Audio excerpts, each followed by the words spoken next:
11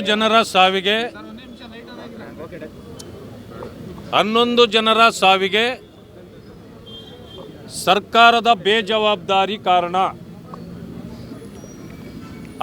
ಅವರು ಜವಾಬ್ದಾರಿಯುತವಾಗಿ ಮೊದಲೇ ಪ್ಲಾನ್ ಮಾಡಿ ವ್ಯವಸ್ಥೆಗಳನ್ನು ಭದ್ರಪಡಿಸಿಕೊಂಡು ಬ್ಯಾರಿಕೇಡ್ ಹಾಕಿ ಪೊಲೀಸ್ನವರ ಸಹಕಾರ ಸಂಪೂರ್ಣವಾಗಿ ತೆಗೆದುಕೊಂಡು ಇದನ್ನು ಮಾಡಿದರೆ ಇವತ್ತು ಅಂಥದ್ದಾಗ್ತಿರಲಿಲ್ಲ.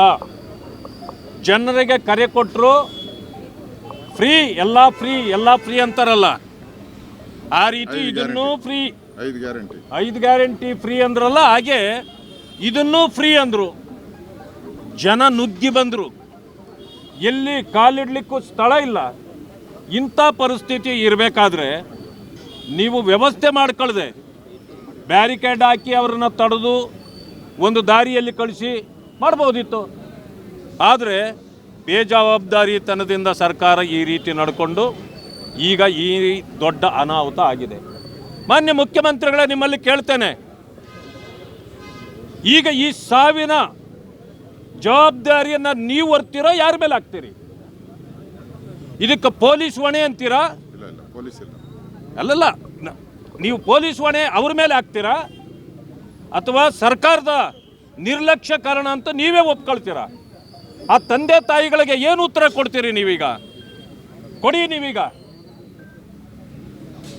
ಈ ಬೇಜವಾಬ್ದಾರಿತನ ಮಾಡಿ ಮಾಡಿ ಮಾಡಿ ಇಡೀ ರಾಜ್ಯದಲ್ಲಿ ಇವತ್ತು ಕಾನೂನು ಸುವ್ಯವಸ್ಥೆ ಹಾಳಾಗಿದೆ. ಪ್ರತಿ ಹೆಜ್ಜೆಯಲ್ಲಿ ಅಶೋಕ್ ಅವರಾಗಿರ್ಬೋದು, ನಾನಾಗಿರ್ಬೋದು, ವಿಜೇಂದ್ರ ಅವರಾಗಿರ್ಬೋದು, ನಾವು ಹೇಳ್ತಾನೇ ಬರ್ತಿದ್ದೀವಿ. ಇದುವರೆಗೂ ನೀವು ಅದರ ಬಗ್ಗೆ ತಲೆ ಕೆಡಿಸ್ಕೊಂಡಿಲ್ಲ. ಯಾಕೆ ಈ ರೀತಿ ಬೇಜವಾಬ್ದಾರಿತನ ನಿಮಗೆ? ಇವತ್ತು ಸನ್ಮಾನ ಮಾಡಬೇಕಾಗಿದ್ದು ಆಟಗಾರರಿಗೆ, ಅದು ಸ್ಟೇಡಿಯಮ್ಮಲ್ಲಿ ಸಾಕಾಗಿತ್ತು. ವಿಧಾನಸೌಧಕ್ಕೆ ನೀವು ಯಾಕೆ ಕರೆದ್ರಿ ಅವ್ರನ್ನ? ಅಲ್ಲಿ ಮಕ್ಕಳ ಜೊತೆಯಲ್ಲಿ ನಿಮ್ಮ ಕುಟುಂಬಸ್ಥರ ಜೊತೆಗಳಲ್ಲಿ ಫೋಟೋ ತಗೊಳ್ಳೋ ಪ್ರೋಗ್ರಾಮ್ ಆಯಿತು. ಇದ್ದದ್ದು ನಿಮ್ಮದು ನಾಚಿಕೆ ಆಗೋದಿಲ್ವಾ ನಿಮಗೆ ಇದೆಲ್ಲ ಮಾಡಲಿಕ್ಕೆ? ಇದರಿಂದಾಗಿ ಇವತ್ತಲ್ಲಿ ಪತ್ರಕರ್ತರನ್ನು ನೋಡಲಿಲ್ಲ, ಅವ್ರ ಮೇಲೆ ಕಲ್ಲು ಚಪ್ಪಲಿ ಎಲ್ಲ ಬಿಸಾಕಿದ್ದಾರೆ. ಅಲ್ಲಿ ಕೂಡ ವಿರಾಟ್ ಕೊಹ್ಲಿ ಅವರು ಬೇಸತ್ತು ಅಲ್ಲಿನಿಂದ ಖಾಲಿ ಮಾಡಿದ್ದಾರೆ. ಅವರು ಎಂಥ ನಡೆ ನಿಮ್ಮದು? ಇದೊಂದು ರೀತಿಯ ಕ್ಷುಲ್ಲಕ ನಡೆ ನಿಮ್ಮದು. ಆದ್ದರಿಂದಾಗಿ ಜನ ನಿಮ್ಮನ್ನು ಕ್ಷಮಿಸೋದಿಲ್ಲ.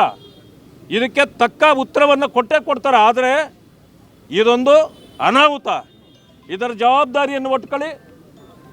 ಒಂದು ಜುಡಿಷಿಯಲ್ ಎನ್ಕ್ವೈರಿ ಮಾಡಿ ಎಲ್ಲಿ ತಪ್ಪಾಗಿದೆ ಅದನ್ನು ಯಾರ ಮೇಲೆ ಹಾಕ್ತೀರಿ ನೋಡೋಣ.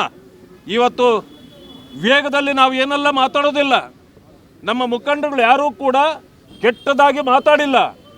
ಆದರೆ ನಾಳೆ ನಾವು ಪತ್ರಿಕಾಗೋಷ್ಠಿಯನ್ನು ಕರೀತೇವೆ. ಇವತ್ತು ನಮ್ಮ ಅಶೋಕ್ ಅವರು ಎಷ್ಟು ಜನ ಇಲ್ಲಿ ಸತ್ತಿದ್ದಾರೆ, ಎಷ್ಟು ಜನ ಈಗಾಗಲೇ ಗಾಯಾಳುಗಳಾಗಿದ್ದಾರೆ, ಪಟ್ಟಿ ಬಿಡುಗಡೆ ಮಾಡಿದ್ದಾರೆ. ಈಗ ವೈದೇಹಿಯಲ್ಲೂ ಕೂಡ ಇದೆ, ಅಲ್ಲಿಗೂ ಹೋಗ್ತಾ ಇದ್ದೇವೆ. ನೋಡಿದ ಮೇಲೆ ನಾಳೆ ನಮ್ಮ ತೀರ್ಮಾನ ಏನು ಅನ್ನೋದನ್ನ ಹೇಳ್ತೇವೆ. ನಾನು 86 kg ಇದ್ದವಳು 71 kg ಬಂದಿದ್ದೀನಿ. ವಯಸ್ಸಾದ್ಮೇಲೆ ಸ್ಮಾರ್ಟ್ ಆಗಿ ಕಾಣ್ತೀರಾ ಅಂದ್ರೆ ಜಿನ್ನಿ. 126 kg ವೇಟ್ ಇದ್ದು ನಾವು ಈಗ 114 kg ಲೆಕ್ಕ ಬಂದಿದ್ದೀವಿ. ಯಾವುದೇ ಸೈಡ್ ಎಫೆಕ್ಟ್ ಆಗಿಲ್ಲ. 84 ರಿಂದ 50 kg ಬಂದೆ, ಆಮೇಲೆ ಸಣ್ಣಗೆ ಫಿಟ್ ಆಗಿದ್ದೀನಿ. ಅದಕ್ಕೆ ನಾನು ಯೂಸ್ ಮಾಡ್ತಾ ಇರೋದು ಜೀನಿ ಸ್ಲಿಮ್. ಬೆಂಗಳೂರಿನ ಬೆಸ್ಟ್ ನೀಟ್ ಕೋಚಿಂಗ್ ಅಕಾಡೆಮಿ ಅಂದ್ರೆ Excellence NEET academy. NEET crash course and NEET long term coaching admission ಪ್ರಾರಂಭ. ಈ ಕೂಡಲೇ ಸಂಪರ್ಕಿಸಿ.